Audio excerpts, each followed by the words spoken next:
do that, I'd really like to introduce you to the Prime Minister of Luxembourg, who's going to say a few words. So please make a warm welcome to Xavier Bettel.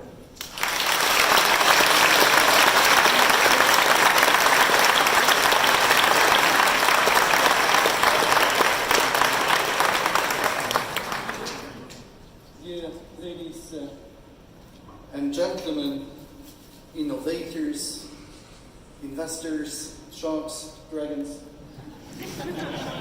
even a Nobel Prize winner, welcome to the ArchSummit and welcome to Luxembourg. I met some people just to start to be very polite, who told me it was the first time they visit Luxembourg. First, I hope it's not the last one. And Luxembourg is bigger than these two halls where you have this ArchSummit. So take your time to visit a city where I'm sorry to start with a love declaration to my country. But I have to tell you, I'm proud to be Prime Minister of a country where we are in the middle of Europe. Nearly over 70% of the populations of the city are non-Luxembourgers. Nearly half of the population of my country are non-nationals. And we had elections a few months ago.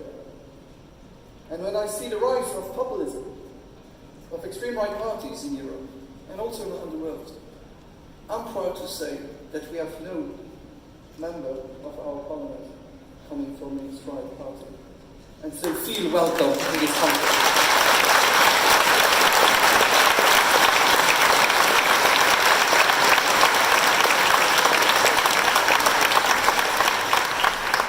And I remember last year when we arrived here, we were all excited because we didn't know what was going to happen and what to expect. I have to tell you that this year I was even more excited than last year because I knew exactly what to expect. Today's with the power to change the trajectory of the years ahead. I started my speech with being open.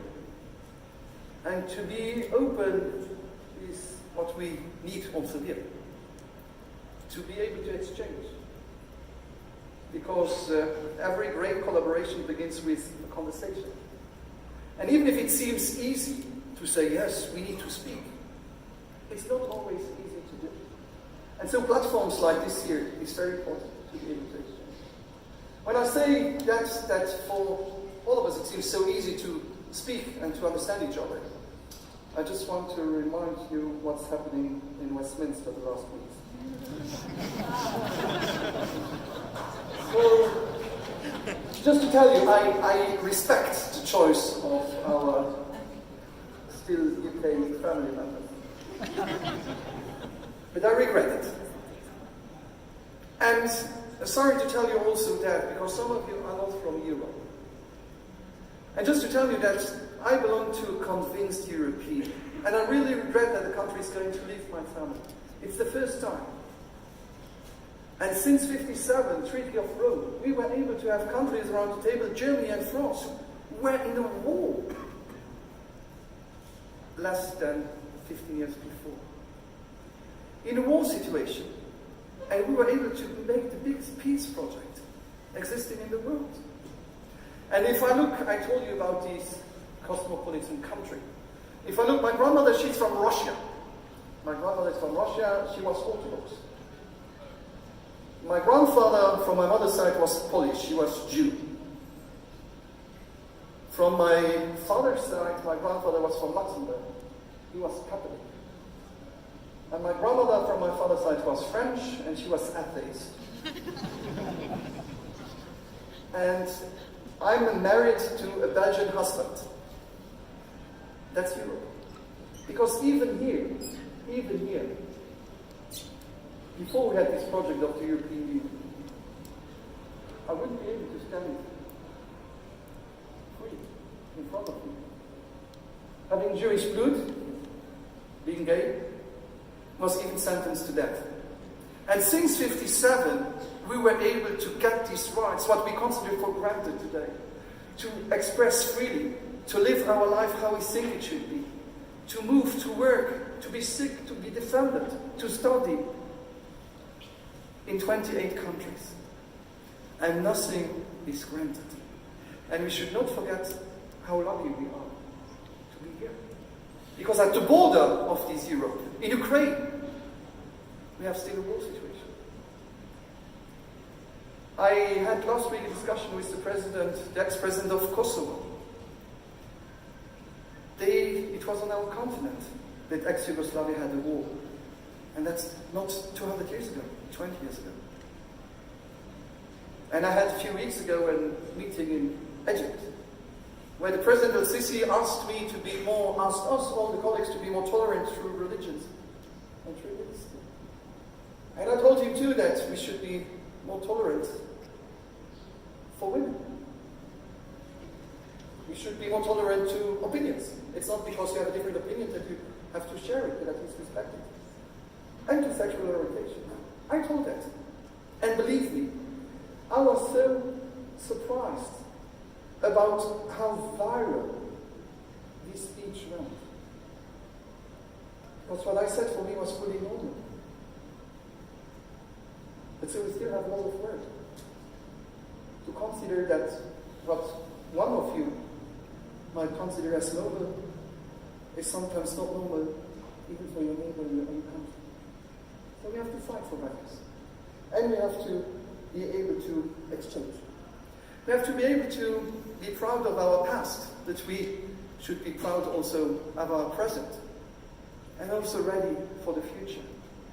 And when I look in this room, I see a room full of innovative, energetic minds. I believe that your attendance also here, your openness to building relationship, sharing ideas, is proof of bright future and of this open society.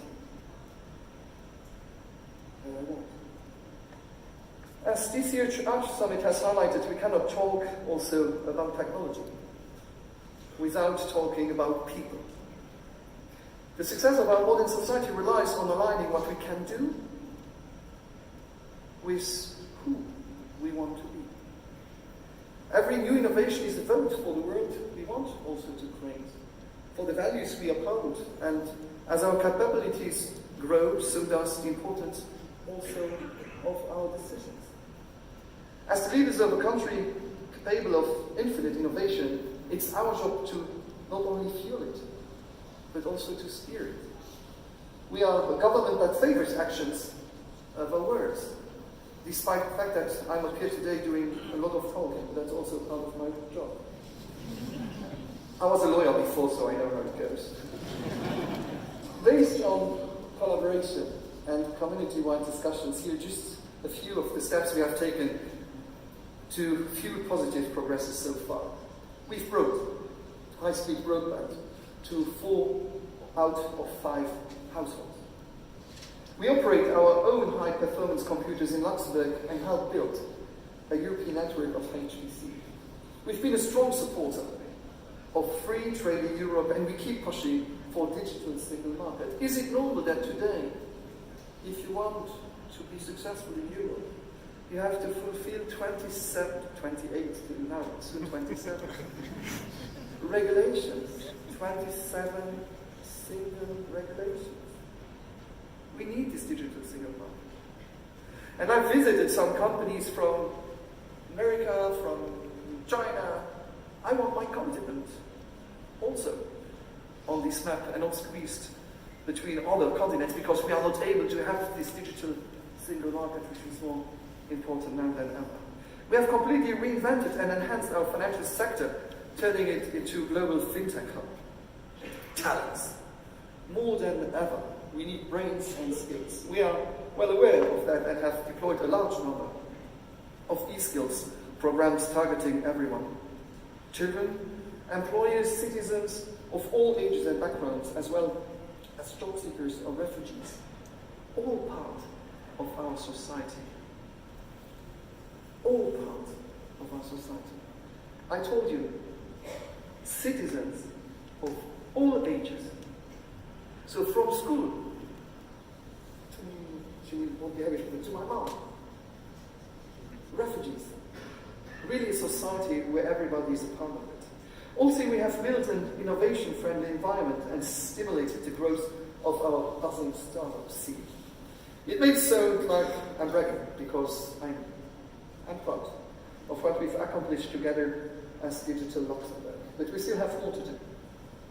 The development of our digital public services and data-driven policymaking are just some of our priorities. We recently launched our national 5G roadmap and are helping lead the way in making the 5G also a reality. We will soon introduce the national AI strategy. We'll focus on people because we believe that it's not about technology, it's about you. As a government, we understand that technology moves at a fast pace. That is why, as I've said before, I insisted on being directly in charge of our nation's digitalization strategy. Our administration works closely with innovators to make sure they get what they need quickly, the survival, and Luxembourg's progress is dependent. So, thank you for being here. Thank you for your creative energy, and innovations are essential to who we are as a nation. We are here to support you. And I don't know if you see the country slugger if you arrive by plane or by train. The slogan is make things happen. This was always the position of my country. Being in the middle of bigger countries, being on the crossroads of Europe. And maybe if you did not visit the city already, this country was a fortress. This country was a castle. Not this country, but the city was a castle. And through the Treaty of London, to get our independence, we had to open the castle. So believe me, in this country where I told you half of the population are non-Luxembourgers, where we changed bills to make it easier for women to have a job and to have a family, where we encourage father to take time to take care of the children too, where we support, where we will have free public transportation soon next year, where we separated in the last 5 years church and state, is a country where we decided 2 centuries ago to take walls away. So be careful about politicians who want to build walls. Thank you.